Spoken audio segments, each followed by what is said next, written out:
Dobrodošli u podcast gdje vam niko neće prodavati čaj za topljenje stomaka. Gdje vas nećemo lagati da je dovoljno samo da pozitivno mislite i gdje vam niko neće reći da su koljena kriva jer ste ih gledali poprijeko.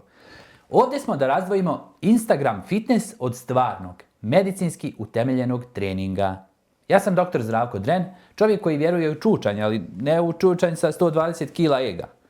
Danas pričamo o nečemu što je važnije od six-packa, važnije od bicepsa koji probija rukav, važnije čak i od toga da vam bivša kaže baš si se promijenio. Pričamo o medicinskom fitnessu. Šta to uopšte znači? Da li je svako sposoban da krene trenirati? Da li treba čekati ponedeljak, novu godinu ili idealne hormone? Šta ako imate bol u leđima, koljenu, ramenu? Šta ako ste početnik? Šta ako ste trenirali pa stali? Šta ako ste trenirali pogrešno pa vam sada tijelo šalje račune? Danas ne pričamo o pumpanju. Pričamo o prevenciji, o rehabilitaciji, o pametnom ulasku u trening. O tome kako da vam trening produži život, a ne da vam skrati hrskavicu. Moj gost je žena koja ne pravi od vas zvijezdu teretani, nego funkcionalno ljudsko biće. Trener rehabilitacije i prevencije povreda. Gorana Rašljić. Dobrodošla u podcast. Bolje te našla. Hvala na ovako divnoj najavi. Evo, hoću da krenem da treniram. Uležao sam se, nešto nisam trenirao, imao djecu, imao staru majku, imao ovo, imao ono, sve tako neke probleme i sad ne mogu da se pokrenem, to jest želim da se pokrenem, a nikako da se pokrenem. Umoran sam, svašta nešto i natjeram se i odem u teretanu. Šta da radim ja? Da li da sam treniram? Da li, šta se tu dešava? Pa mislim da u današnje vrijeme imamo zaista taj problem što ljudi misle da je dovoljno da samo odu u teretanu i da počnu trenirati. Mislim da ipak sa neke strane treba obratiti pažnju na neke osnovne stvari od kojih treba da krenemo, a između ostalog to je da se procijeni trenutno fizičko stanje, što zaista mislim da malo koji radi. Nije dovoljno da vi dođete u teretanu, podignete teg, uradite par vježbi i vi ste završili trening. Mislim da ipak taj trening treba da bude ciljan i da radite ono što je zaista vašem tijelu potrebno. Zašto je to tako? Šta može da se desi ako samo inicijativno ljudi krenu bez dovoljno znanja? 99,9% ljudi nemaju to znanje. Pa moje mišljenje je da jako lako može da dođe do povrede. Evo recimo imamo veliku ekspanziju po tim društvenim mrežama, zaista dosta vidova treninga, počevši od tih hit treninga i tako dalje, koji po mom mišljenju nisu zdravi jer tad već ulazimo u kondicionu pripremu, budući da su zone pulsa zaista visoke i to više nije fitness, što znači da više i nije za rekreativnu populaciju. Između ostalog, primijetili ste po teretanama da svi rade čučnjeve i tako dalje. Čučanj nije vježba za svakog, čučanj po mom mišljenju se ne treba raditi ako imate oslabljen trup. Prvo treba da ojačamo taj trup i da negdje izgradimo taj dio tijela da bismo mogli sve dalje da radimo. Također, ako vidite da neko ne može da izvede čučanj, znači da tu imamo neke druge probleme. Tu može biti problem stabilnosti stopala. Imamo test koji se u stvari radi za to, gdje mi procjenjujemo i vidimo da li neko ima problem sa stabilnosti stopala, sa smanjenom fleksibilnošću listova, problem u kukovima, generalno u narušenom balansu kod tog tijela. Testa, znači taj test je prva stvar koja se uradi kad čovjek odluči da počne da trenira. Kad konačno odluči da digne nešto sa fotelje i da počne da trenira. Da. Znači prvo ide testiranje. Ne odmah idem ja da treniram, da se oznajem. Naravno. Šta to testiranje pokriva? Pa pokriva, smanjuje rizik za većinu povreda koje nastaju na treningu. Dakle, prije Šta svega, se gleda sve na tom? Na tim testovima, prije svega, evo konkretno taj test čučnja koji radimo sa štapom iznad glave, gdje se vi spuštate u čučanj, vidite, imate 3 nivoa koje gledate. Ako neko može da se spusti adekvatno u čučanj, dakle, tu ti neke strukture koje sam upravo sad navela su u redu. Ako morate nekom da stavljate nešto ispod peta, to bi bilo za ocjenu 2, kada se gleda po tim bodovanjima, znači da neko ima neki problem u u fleksibilnosti, u mobilnosti kuka, u stabilnosti stopala. Najčešće problemi iz neke moje prakse jesu stabilnost stopala. Pored toga imamo i druge testove gdje gledamo rotacijsku stabilnost trupa, test koji se radi podizanje položaja skleka gdje gledamo također stabilnost trupa. I ako ja, na primjer, na tom testu vidim da neko ne može da izvede i da se podigne u položaj skleka, šta onda on ima uopšte izvoditi čučnjeve u teretani ako vi nemate dovoljno jak trup? Imamo dosta tih zabluda da se čučanj radi da bi se ojačao trup. Prije svega, čučanj je vježba za gluteus, nije vježba za jačanje stomaka. Shodno tome, moje mišljenje i stav jeste da mi prije svega treba da ojačamo trup da bismo neke vježbe određene izvodili, jer je dobar trup oslonac i rukama i nogama. To vam je kao da gradite kuću, a ne izgradite prvo temelj. Da se gradi kuća od krova. To ne ide. Mislim da u tom obrnutom smjeru ne možemo ići nikako. Dobro. Kada počne čovjek da trenira, dakle, izuzetno je važno da ima nekog pored sebe da ojača te određene dijelove tijela, je li tako? Naravno, da. Šta se onda dešava dalje? Pa evo, ja bih prije svega da upoznam ljude s nekim osnovnim stvarima koje se preskaču. Prije svega uvodni dio treninga, zagrijavanje, kako i na koji način se pravilno zagrijati, gdje 90% populacije koji idu na treninge se ne zagrijavaju na adekvatan način, gdje nema uopšte strukturiran trening. Ono zagrijavanje kao na fizičkom vaspitanju? Ne bih se složila s tim, jer većina ljudi uopšte, na primjer, koljena ne zagrijava dobro. Svi pravi neke kružne pokrete, a to nije normalan pokret u zglobu koljena. Dakle, koljena se zagrijavaju naprijed-nazad, dakle nema nikakvih kružnih pokreta. I shodno tome zagrijavanje, po mom nekom mišljenju, se treba raditi od glave do pete, ali primarno se usmjeriti na onaj dio tijela koji taj dan radite na treningu. Znači, ako radimo gornji dio tijela, najviše zagrijavanje usmjeriti ka tom dijelu tijela.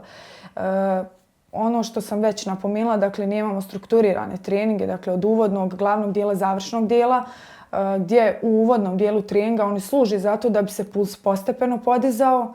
Iskreno tome nećete raditi čučanj na početku treninga, jer čučnjevi naglo podižu puls, stvaraju se laktati, samim tim već imate zamor na samom početku treninga, što nam tu, mislim, nije nikako cilj.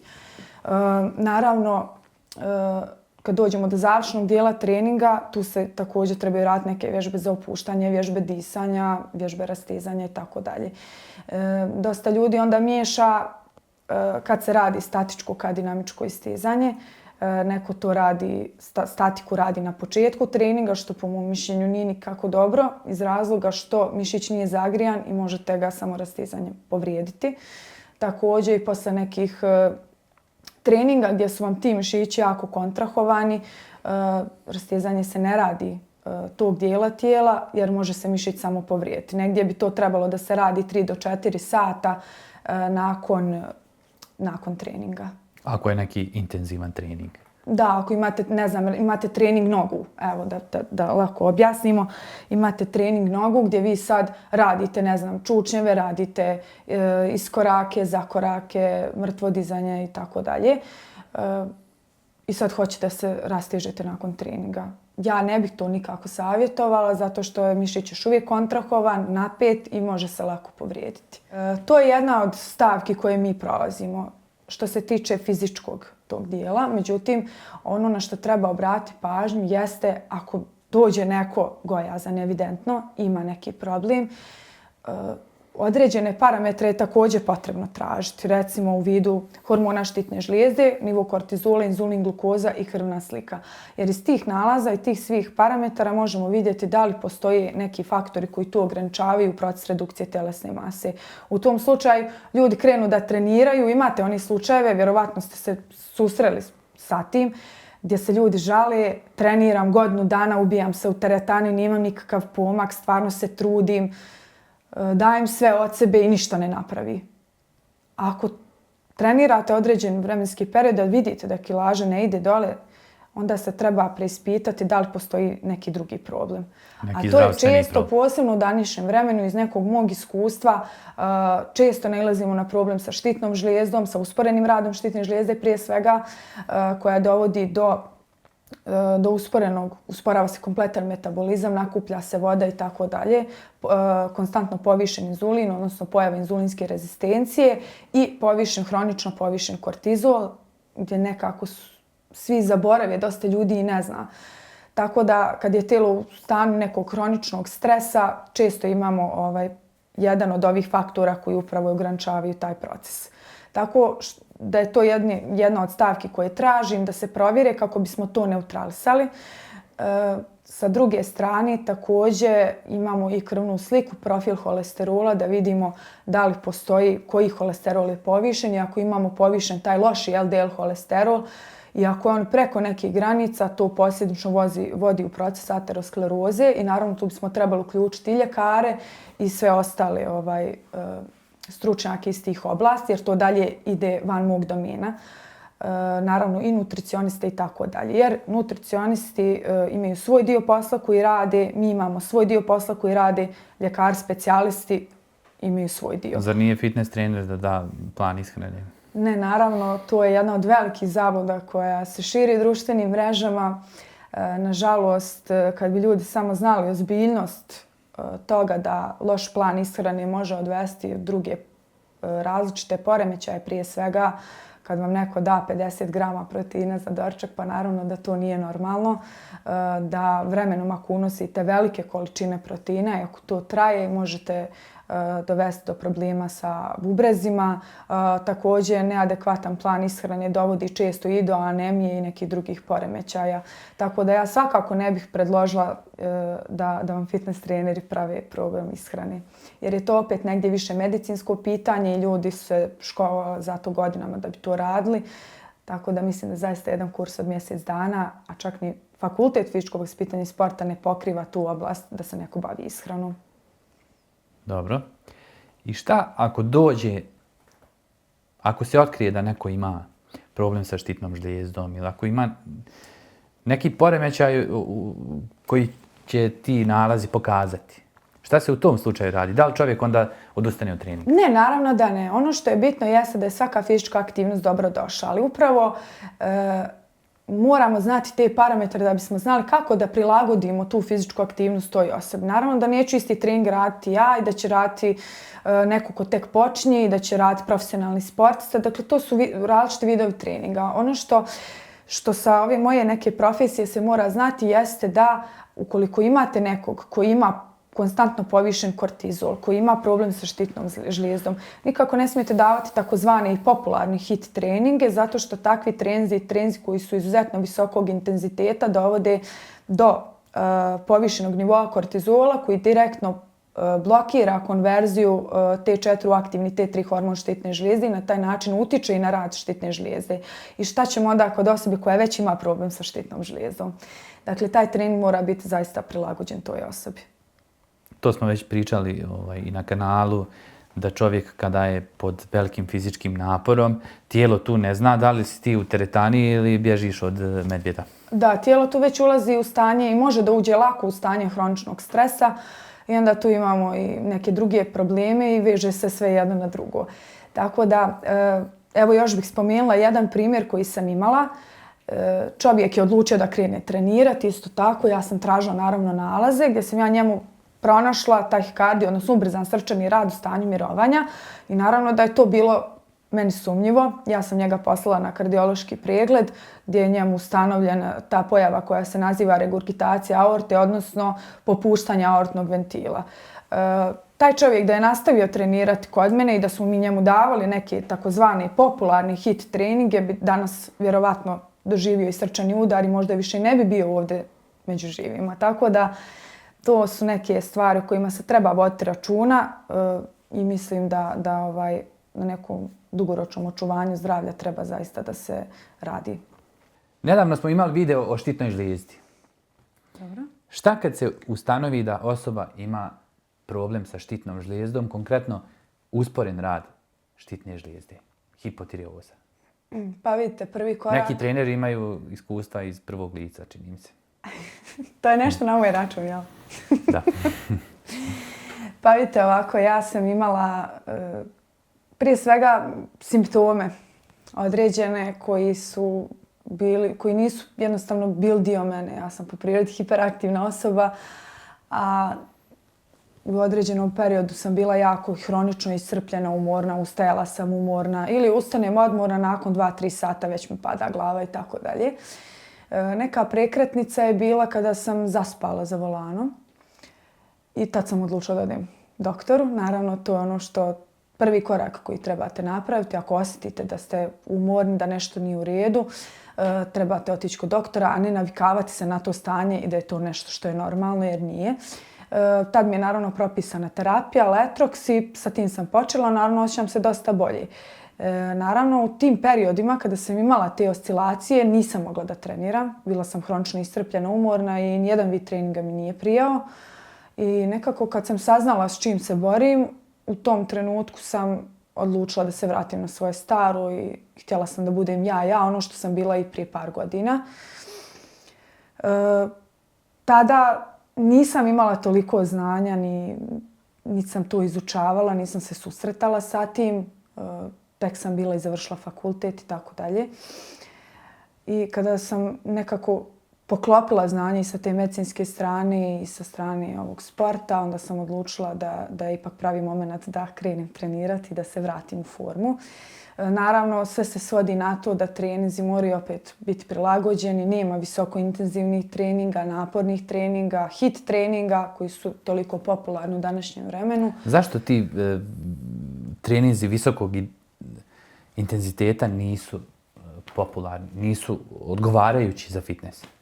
Pa, vidite, imamo taj problem što ljudi fitness poistovjećuju sa kondicionalnom pripremom. Ako imamo visoke intenzitete treninga, to je već kondicionalna priprema, nije fitness. Fitness treba da bude nešto što je prije svega usmjereno na zdravlje, što vas relaksira, opušta, što vam prija, što vam podstiče lučenje serotonina, da se osjećate srećno, zadovoljno poslije treninga, a ne slomljeni, iscrpljeni, u lošem nekom stanju, da vi dolazite na sljedeći trening pod strahom nekim da će vama to biti naporno i to je to. Tako da tu treba napraviti samo razliku između toga šta je fitness, šta je kondicionalna priprema. I tu se nešto i dešava i sa tijelom, kad je velika razlika u dešavanjima unutar tijela. Da, naravno, aktivacija simpatikusa, skače nivo adrenalina, skače nivo kortizola, a već sam objasnila dakle, da to utiče negativno na račetine žlijezde. Tako da treba Nećeš tako smršati, nećeš. Ne. Nećeš biti baš najzdraviji. Ne, tu imaju često te neke zablude što ljudi misle da što intenzivniji, što jači trening, prije skidate kilogram i tako dalje, a upravo je suprotno, treninzi nižeg intenziteta, a dužeg trajanja, pola sata i više, postiču topljenje masti, a ne treninzi visokog intenziteta. Dakle, strpljenje, a ne da idete da nadoknadite ovo sve što ste propustili ove godine na kauču. Da, upravo tako. Gorana, kako si ti sad tako fit, a imaš hipotireozu? Inače, ljudi koji imaju hipotireozu imaju problema sa kilažom. Pa iskreno sad, to je dosta i do ishrane. Puno sam hodala, iskreno da budem. Kad nisam imala auto, ja sam prelazila 10 km dnevno, krenem sa Medana pješke na Incel, idem na vježbe iz plivanja, s plivanja idem na transfuziju krvi, na vježbe iz transfuziologije i tako dalje. Tako da sam se zaista dosta kretala. Međutim, promijenila sam ishranu iz korijena, zaista sam izbacila rafinirane šećere, rafiniranu hranu, proste te ugljene hidrate koji su puni saharoze i prerađeni su i tako dalje.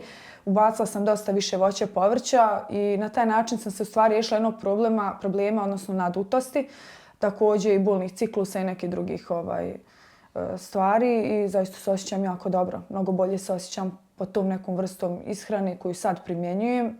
Naravno, ne kažem da je to sad primjenjivo na sve, ali radim jednostavno ono što meni prija, slušam svoje tijelo, radim treninge slabijeg intenziteta, ne smatram da sam uradila loš trening ako se nisam preznojila i zacrvenila u licu i tako dalje. Ne mislim, nisam previše ni stroga prema sebi ako pojedem nešto što, da kažem, smatram da ne treba da jedem, već jednostavno samo prijeđem preko toga i nastavim nekim svojim tempom.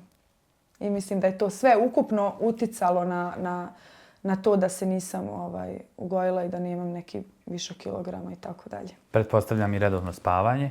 Naravno, redovan san je jako važan. Spavam od 10 navečer 11 do 6:30 ujutro. Školski. Tada ustajem svako jutro i onda idemo pun gaz. Sve obaveze i sve ostalo što ide sa tim. Dobro, malo ako uspiješ u toku dana još malo da preklopiš i to je baš onako školski, od 10 navečer do 6 ujutru. Pa nije uvijek 10, nekad je to i 11. Pa nije uvijek, nismo roboti. Nismo roboti, naravno ima tu nekih odstupanja, dakle nije to sad 100% neka disciplina, jer mislim da čovjek ne treba tim da se opterećuje. Mislim da i tu ljudi žive u zabludi da ako žele da budu fit, ako žele da imaju redovan san, da budu zdravi, da imaju energije, da imaju sve i ako recimo u 10 dana jednom uradi nešto što ne treba, imaju osjećaj da se... Imaju osjećaj da im je to sve propalo, da ništa nisu dobro uradili, negdje mislim da se ne trebamo tim opterećivati, da gledamo ako već imate neke loše navike koje želite mijenjati, jednostavno da to krene postepeno. Ja to stalno govorim i svojim klijentima, ne možeš neku naviku koju imaš 20 godina lako promijeniti. Dakle, tu nekako pokušavam uključiti neke mentalne aspekte, da se na to obrati pažnja i da ih ne opterećujem tim nekim stvarima, ajmo sad ishrana, ajmo sad ovo, sad morate ono. Već hajmo postepeno, ajmo zajedno, postepeno. Ajmo objasniti ljudima zašto je to važno. Pa tu već ulazimo u taj neki domen psihologije, ali nekako mislim da nagle promjene generalno nisu dobre i nisu dugoročno održive. Jer nisu ni zdrave. Nisu ni zdrave, ni za tijelo, to je šok za sami organizam.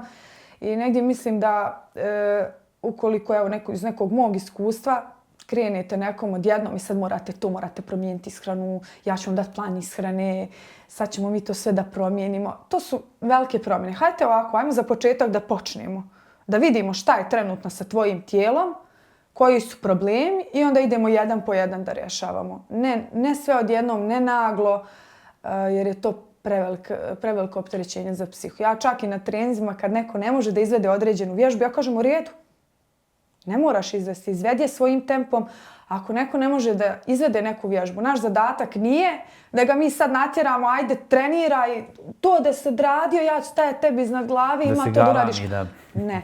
Već se toj osobi modifikuje vježba i prilagodi na način da je on može izvesti, a da se ne osjeća loše zato što to nije izveo. Eto, to je neki sistem po kojem ja smatram da se treba raditi. Pa da se ja opet ponovim, strpljenje. Strpljenje. I ne može ništa za mjesec, 2 dana, dakle, treba vremena. Izgubio sam 10 kg za 2 mjeseca i tako to. Hajde, 10 je negdje i može. Je li moguće izgubiti 10 kg za 2 mjeseca? Pa moguće, samo što mislim da sve one neke preko toga, 8 negdje mislim da je realno. 8 do 10 kg za 2 mjeseca, ako je sve naravno u redu, ovi parametri o kojima smo pričali i tako dalje, ako zaista nemate nikakve zdravstvene poteškoće, faktore koji vas ograničavaju, uz to ste disciplinovani, pazite što jedete i tako dalje. Ali ono što viđate izgubio 15-17 kila za 2 mjeseca, to sve može da odvede i u anemiju i neke druge poremećaje koje mi vidimo na nalazima krvne slike. Dakle, adekvatan trener može da pomogne čovjeku da smrša, da ojača tijelo. To može da uradi jednom, ajmo reći, zdravom čovjeku. Jeste. Ali, kada dođe do određenog deformiteta, bilo da je to stvarano godinama i godinama unazad ili da se to pojavilo u nekom skorijem vremenu ili da je došlo do nekih povreda, kako se to tretira kod jednog kvalitetnog trenera? Ovo je jako široka tema. Ajmo nekako susti. Mogla bih pričati o tome 5 dana. Kada govorimo o posturalnim poremećajima, dakle, tim takozvanim deformitetima, skolioza, kifoza, lordoza, to je sve nešto što je učestalo. Nekako najviše se priča o toj skoliozi, dok ova nekako druga 2 deformiteta su poprilično zapostavljena. I shodno tome vi imate danas ljude koji imaju čak problem bola u donjem dijelu leđa, zato što im kičma uopšte nije u adekvatnom položaju. I to je većinom recimo da ste problem u lordozama. Šta se tu u stvari desilo? Ono što želim prije svega da napomenem jeste da ti deformiteti kreću mnogo ranije, još u predškolskom uzrastu, kad krenemo te kifoza, imamo te vrste kifoza juvenilne koje se razvijaju u predškolskom uzrastu. Nažalost, nekako to se primijeti tek u pubertetu, onog momenta kada mišići ne mogu da prate rast kostiju i kada dolazi do nekog naglog izrasta. Međutim, taj problem je krenuo mnogo prije toga. Samo se u pubertetu manifestovao. To trebamo tretirati na način dakle, da se to ispravlja do 20. godine života otprilike. U tom dalje procesu već dolazi do okoštavanja. To je kada konkretno pričamo o tim strukturalnim deformitetima gdje je problem baš na koštanom tom dijelu. A ako pričamo o posturalnim poremećajima, dakle koji su funkcionalni, koji su nastali usled slabosti mišića, onda se to tretira na drugačiji način.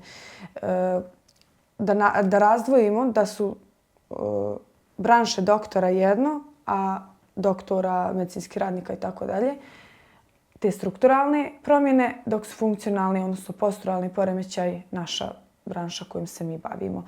Dakle, ako imate nekog čovjeka gdje vidite evidentno da mu je narušena ta postura tijela, ključno je ispitati pomoću nekih određenih testova da se vidi šta je u pitanju. Jedan čest test koji se radi je Adamsov test preklona. Stajanje uza zid gdje provlačite šaku i vidite dakle, da li tu postoji lordoza ili neki drugi deformitet. Evo, konkretno ću uzeti za primjer jedan deformitet koji se nekako najmanje spominje, a to je lordoza, odnosno zakrivljenost kičmenog stuba u tom lumbalnom dijelu. On najčešće nastaje uslijed neravnoteže mišića fleksora i ekstenzora kuka, gdje su jedni previše mišići skraćeni i u tom slučaju, dakle, ako imamo skraćene mišiće kuka, oni vuku karlicu prema naprijed i kičma da bi održala neki ravnotežni položaj se krivi u tom dijelu. Neki osnovni princip treninga koji treba da radimo jeste dakle, jačanje trbušnog, prednjeg trbušnog zida. Uvijek se nekako vraćamo na taj trup. Kod takvih osoba je on uglavnom oslabljen. Jačanje glutealne regije, istizanje mišića zadnje lože listova i tako dalje. To je neki osnovni princip kojim se vodimo. Kada govorimo o drugom deformitet koji se manje spominje od skolioza, a to je kifoza. Dakle, to je neki osnovni princip, jeste da se jačaju mišići leđa, a istežu mišići grudnog koša. Naravno, nijedan deformitet po mom mišljenju ne treba gledati kao neki samostalni problem. Dakle, to je problem u mehanici kompletnog tijela. I mislim da treba imati neki sistemski taj pristup da mi sve te deformitete tretiramo sistemski, dakle od glave do pete, a ne samo u toj tački gdje se nalazi problem. Dakle, ako tretiramo lordoze, osnovni princip je ovo što sam navela, ali pored toga, hajde da jačamo leđa, hajde da istežemo i druge mišićne grupe i tako dalje. Ko bi rekao da vam problem sa leđima radi zadnja loža mišićna nosi? Da, pa mislim da bismo nekako tijelo vratili u neki balans, moramo raditi na svim strukturama, ne samo na jednom problemu. Naravno, on je primaran i na njemu se primarno radi, ali pored toga u neke te vježbe i dijelove treninga uključujemo i ostale segmente. Što sam već napomenula, zato trening mora biti strukturiran, dakle da ima uvodni, glavni i završni dio. Evo, baš zato što smo spomenuli da većina tih deformiteta nastaje u ranom dobu, šta bi ti preporučila roditeljima da radi sa svojom djecom u tom uzrastu? Pustite djecu da se igraju. Djeca nam se više ne igraju. Mi se često dovodimo u pitanje škole i tako dalje, teške torbe, ali nisu teške torbe, slaba su nam djeca. Djeca se ne igraju i sve više vremena provode za ekranima. I šta vi sad možete očekivati kad dijete uzme ovako i gleda u ekran po čitav dan? Pa naravno da će mu se javiti deformitet. U ovom slučaju vjerovatno kifoza ili nešto tog tipa, ali ne igraju nam se djeca, nemamo više tu spontanu igru, ne razvija se mašta, ne razvija se motorika i onda tu dolaze drugi problemi. I olakšava se djeci puno stvari. Olakšava se djeci puno stvari, naravno sa djecom se treba raditi i tako dalje. Sve ono što se radi sa djecom predškolskog uzrasta treba da bude ukomponovano u igru. Ne sad vježbe da ja njemu dam, ajmo rotiraj glavu, ramena i tako dalje, već igre koje su namijenjene recimo upravo za prevenciju takvih deformiteta, za poboljšanje koordinacije, fleksibilnosti, nekih motoričkih sposobnosti koji se razvijaju u tom periodu. Mislim da dosta uticajem na poboljšanje fleksibilnosti djece kroz igru i utičemo na prevenciju tih deformiteta u kasnijem uzrastu. Jer je to period, senzitivni period kada se najbolje razvija fleksibilnost u tom periodu od 4, 5, 6 godina, jer su ta tkiva još uvijek mekana, nema okoštavanja i to je neki period kada se upravo radi na toj motoričkoj sposobnosti. Naravno, većina ljudi to pretpostavljam i da ne zna i tako dalje, pa shodno tome se na tome slabo i radi. Također bih napomenula i sistematske preglede koji izostaju, dakle gdje vi imate danas populaciju koja ima preko 20 godina i svakom je nešto. Ili je kifoza, ili lordoza, ili je bol u leđima. Sve češće se počela javljati diskusija, na primjer, kod mlađe populacije. Sve su to posljedice nečega što bi se moglo prevenirati u ranom uzrastu. Nedostatak kretanja. Jednostavno nedostatak kretanja, statičnost, sedentaran neki način života. Dosta djece ne zna da se igra, nemaju uopšte želju da se igraju, imaju želju za ekranom, za telefonima i tako dalje. I sve nam je to danas dovelo da imamo, kad gledamo za 20 godina, i probleme sa leđima i bol u donjem dijelu leđa. Naravno, uz to sve ide i posao i stil života i tako dalje. Naravno, ima tu još dosta faktora koji utiču, ali ovo bih negdje istakla da bi se skrenula pažnja i roditeljima koji imaju djecu tog uzrasta da obrate pažnju, da ih odvedu na sistematski pregled, jer neki deformitet su uočeni još u 4., 5. i 6. godini. Evo ja sam dobio želju da krenem da intenzivno treniram i da se ispitam svoje tijelo, da vidim kakve su mi funkcije, bez obzira što nemam problem sa viškom kilograma. Želim da vidim da nemam neki drugi problem koji će me kasnije koštati kad budem imao više godina.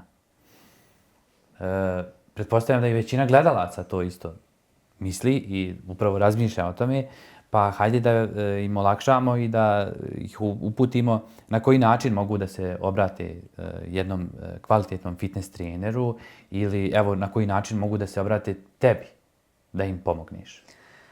Pa evo, Već si im pomogla sad evo u ovom podcastu, vjerujem da si uveliko pomogla ljudima, ali evo na koji način možeš nekoga da uzmeš u svoje ruke i da napraviš od njega fitness čudo. Pa evo, jedan od načina na koji se mogu javiti, mislim da je to i najčešći vid kontakta u današnjem vremenu, jeste Instagram, moj Instagram profil. Ja ću uskoro otvoriti online saradnju, pa eto tim putem možemo i sarađivati. Eto, čuli ste priču o pravom fitnessu, ne onom sa Instagrama. Vodite računa o vašem tijelu, pijte dosta vode, spavajte, krećite se, testirajte se, javite se Gorani i mislite na sebe. A mi se vidimo u narednom videu.